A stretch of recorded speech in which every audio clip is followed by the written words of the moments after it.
Breaking news from WRAL. Coverage you can count on. We have heavy rain in our northern counties and more starting to break out over here in the east. I'll show you what we're in for the morning commute. Mexico, Cuba, and the Gulf Coast of Florida all bracing for Helene. The storm is rapidly growing and could make landfall as a major hurricane. How it could affect weekend events here in the Triangle. And it's been 5 years in the making. Right now, the newest highway in the Triangle is opening for the morning commute. The effect the new expansion of NC 540 will have on Wake County drivers.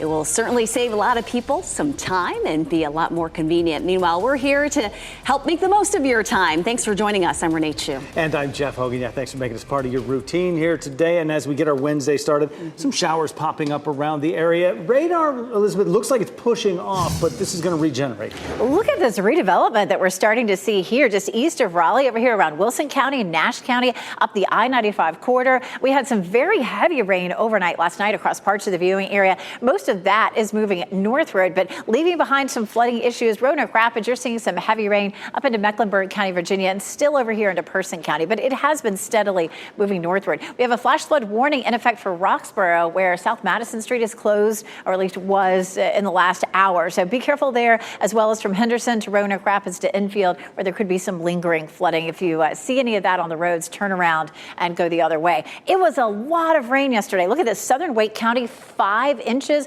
About an inch of that potentially was in the morning, but most of that overnight last night. About 3 inches in eastern Wake County. Look at that. Roxborough, really a lot of those counties bordering Virginia, 4 inches overnight last night.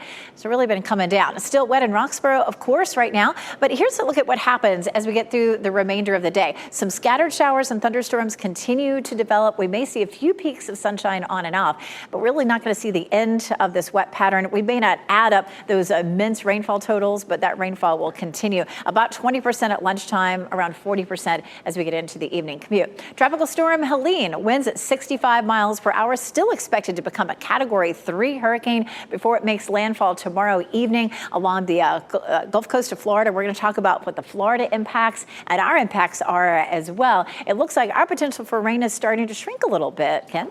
All right, Elizabeth, at 6:02. Good morning, everybody. We just got reports of a crash on Highway 55, Highway 540 this morning. We're keeping an eye on that. It just happened in the last couple of minutes. I'll figure out exactly what's going on and let you know if it's going to affect your morning commute. Right now, we're not seeing any issues in that particular area this morning. We have combined our live traffic sensors this morning with the dual Doppler 5000 as a result of the showers that Elizabeth just said that redeveloped. So we'll keep an eye on that and let you know exactly what's going on here in the WRAL Traffic Center.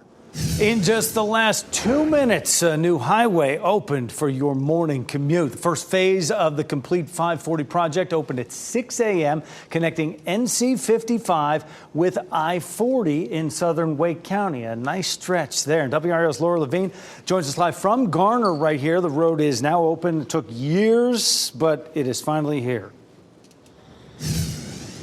Jeff, we're talking about 5 years in the making when construction first began in 2019. Right now, I'm standing right along I-540 behind the toll gantry, and we are beginning now to see traffic pick up. We have some vehicles now making their way through here. You can see now that this 18-mile stretch of roadway is open. Phase 1 of the complete 540.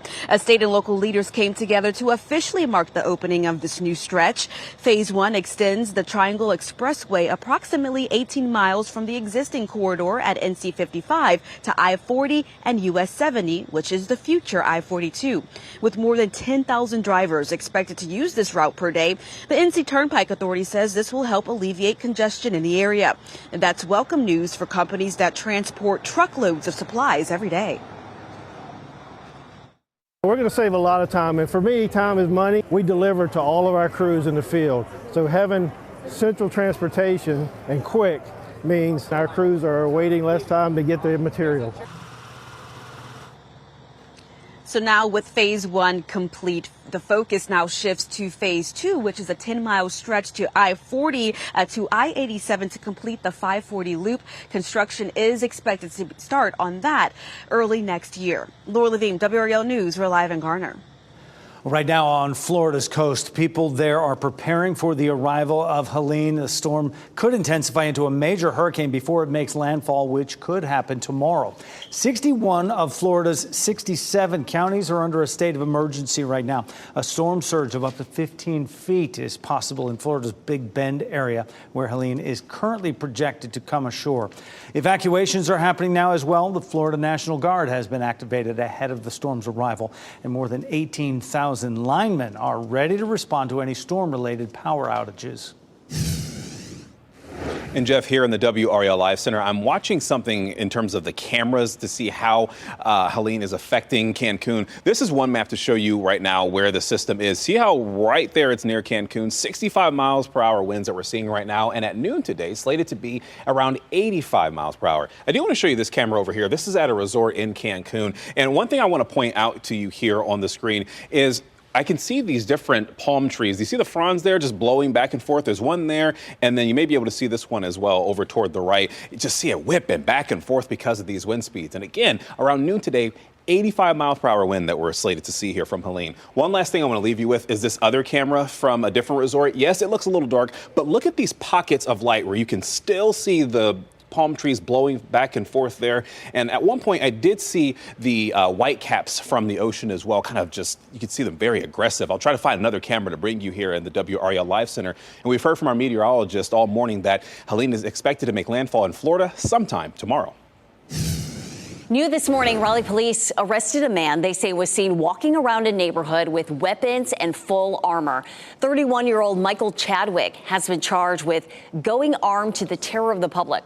Police say he was spotted in a neighborhood on Ward Road near Glenridge Road around 7:15 last night. They tell us witnesses saw him pointing a rifle in different directions and looking through the scope. He was also carrying a gun belt with ammo and a handgun.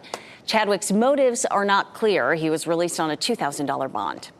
Lawmakers in the House and Senate are both ready to pass a stopgap funding bill. This is a live look at the U.S. Capitol, where those votes to avoid a government shutdown are expected to happen today. Senate leaders reached an agreement last night to fast-track the process. The House will vote first on the bill today, followed by the Senate. It'll keep the government from shutting down on October 1st, the first day of the new fiscal year. The bill will keep agencies running through December 20th. We're learning more about a deadly car crash on NC Highway 86 in Orange County. This is a photo posted by the Orange County Sheriff's Office. The crash happened just before 5 yesterday near Coleman Loop Road. Troopers say multiple people were in the car. Only one survived. It's not clear what the extent of the survivors' injuries are. Investigators have not said how many people died or what caused the crash. A Holly Springs man is in jail after being charged with kidnapping and raping a 3-year-old girl 6 years ago. The Wake County Sheriff's Office arrested 22-year-old Christian DeLabio Hill on Monday. He's accused of kidnapping and raping a 3-year-old girl in 2018. And he was 15 years old at the time. He is now at the Wake County Detention Center without bond. New this morning, Israel says it has intercepted a rocket sent from Lebanon toward Tel Aviv. Sirens sounded near Israel's economic center for the first time since the attack by Hamas October 7th of last year. The Israeli military says a surface-to-surface missile came from Lebanon. Hezbollah has not commented. This comes days after Israeli strikes targeting the militant group killed more than 500 people in Lebanon. Now, this morning, Secretary of State Antony Blinken will be on today to talk about the escalating Middle East conflict and the UN General Assembly. Today airs right here, 7 o'clock on WRAL. Both presidential campaigns will be swinging through North Carolina today. Former President Donald Trump is expected to speak at a campaign event in Mint Hill. That's a town east of Charlotte. Second Gentleman Doug Emhoff plans to attend a campaign event in Wilmington. WRAL will cover all the campaign visits now through Election Day. It was a packed house at the final meeting for input to get for Wake School's student reassignment plan. This was the crowd last night. Herbert Akins Road Middle School, according to the current draft enrollment plan, they're talking about a few thousand students in the southwestern corner of Wake County would be affected by the opening of 4 new schools next year. The plan includes 3 new elementary schools and a new high school. The district will consider whether to revise the draft based on public feedback. A final draft will be reviewed November 12th. Pro-Palestinian protests are not backing down on calls to end the war between Israel and Hamas. Hear how one protester describes the year-long fight for peace. Plus, it was a record-breaking year for the North Carolina Education Lottery. How the new digital way to play that lottery helped boost sales. And it was a very wet night for a lot of folks. Some of that rain moving northward, but we're seeing some redevelopment now in some of our eastern counties. I'll show you what the morning commute will look like as you're headed out. As you get into your car, tune to WRAL News Plus on your radio. In Raleigh on 99.3 FM. In Durham, 96.5 FM. And everywhere on 101.5 HD3.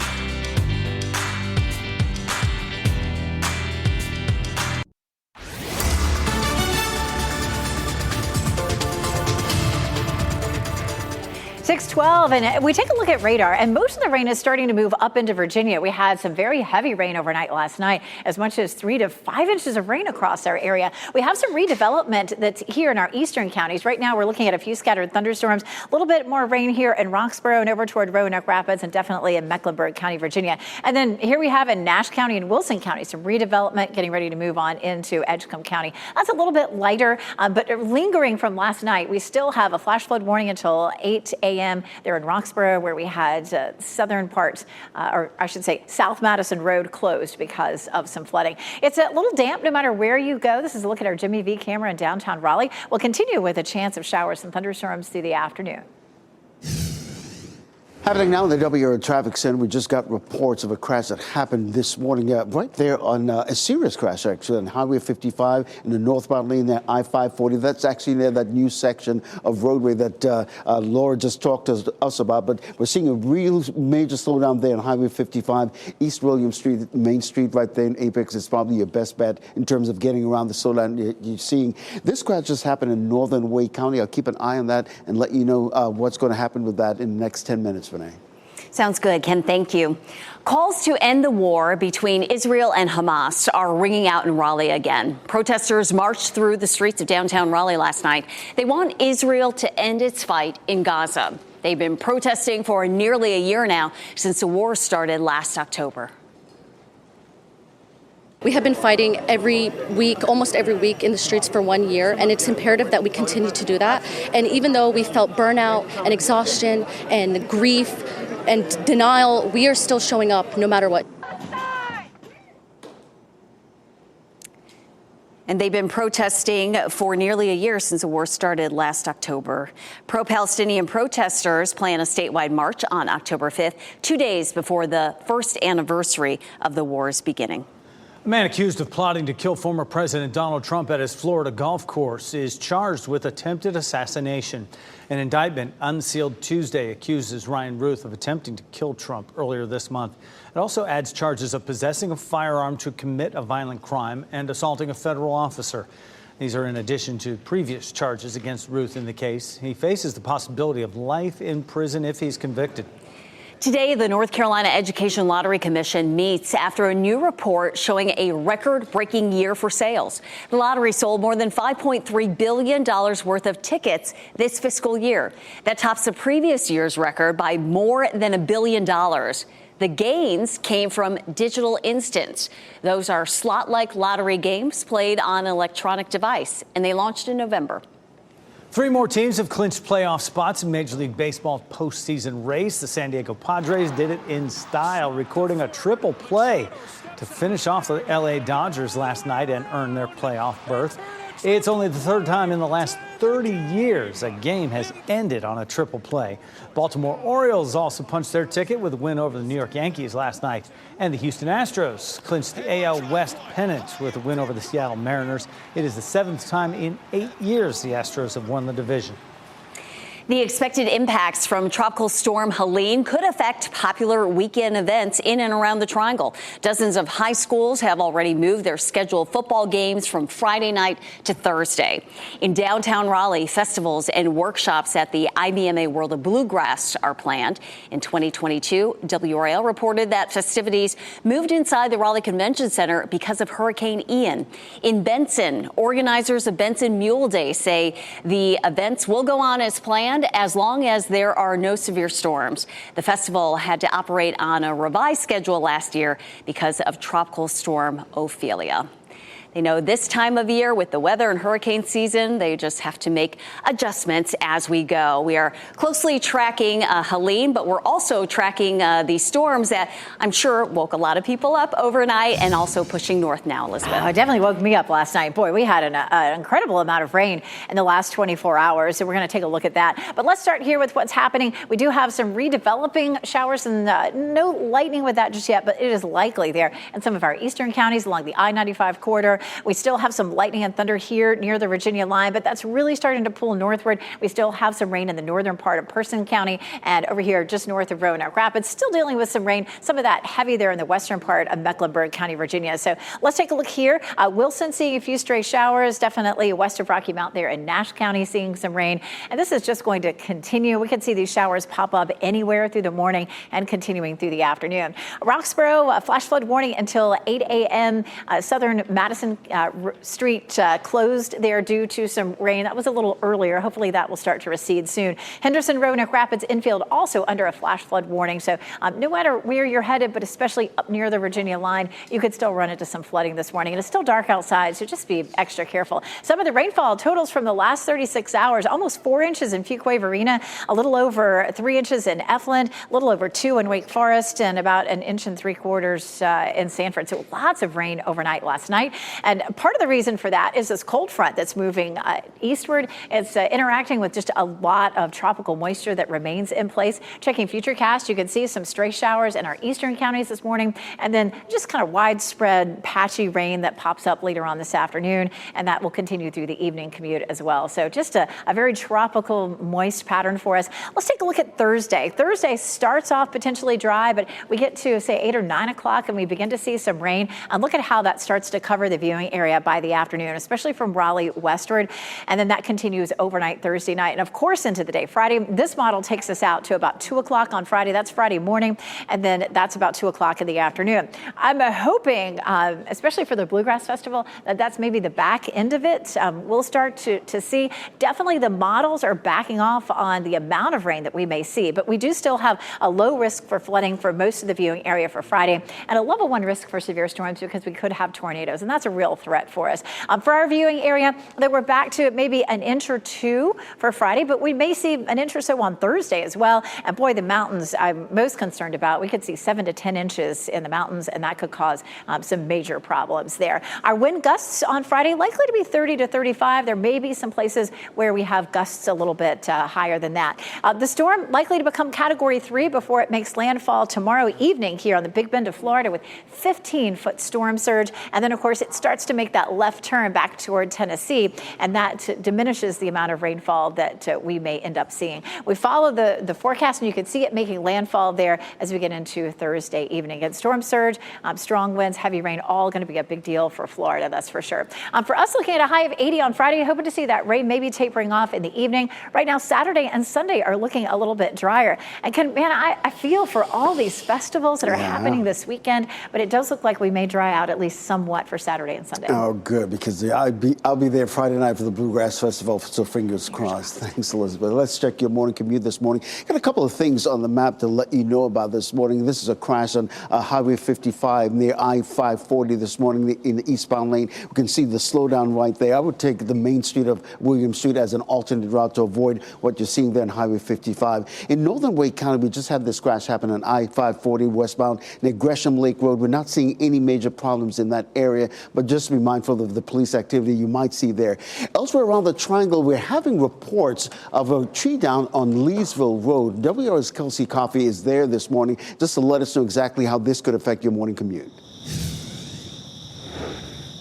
Ken, this is the intersection of Leesville Road and Cliff Lane in Durham. So you can see here this huge tree has fallen in the middle of the road, and you can see that it's on top of a phone line here. So I just spoke with a Durham County deputy who's here blocking the street, and she says right now it could take the phone company up to 2 hours to get here to help handle the situation. So NCDOT won't be able to remove this tree for a while. So we'll be sure to keep you updated and have another live report coming up in 10 minutes. Kelsey Coffey, WRAL News, live in Durham.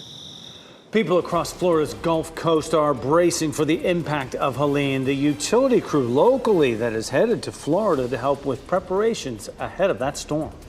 And a dangerous chemical leak is prompting evacuations near Cincinnati. What crews say caused the leak and how they're working to contain it.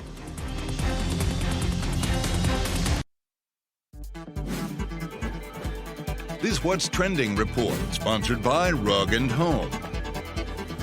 The winner of America's Got Talent has a story that's captivated fans as much as his singing ability has. Ken Smith here now with What's Trending. Ken. Oh, what a story. A longtime middle school janitor is the show's $1 million winner.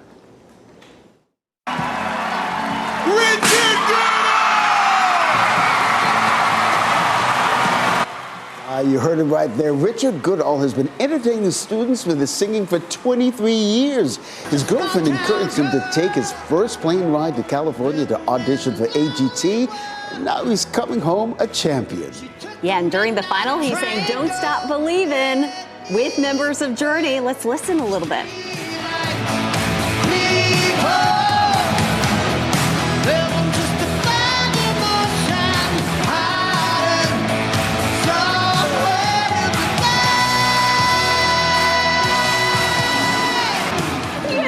Those high notes, yes. Does Journey need a new lead singer? And that was his audition, too, so a full circle moment for him. Love it.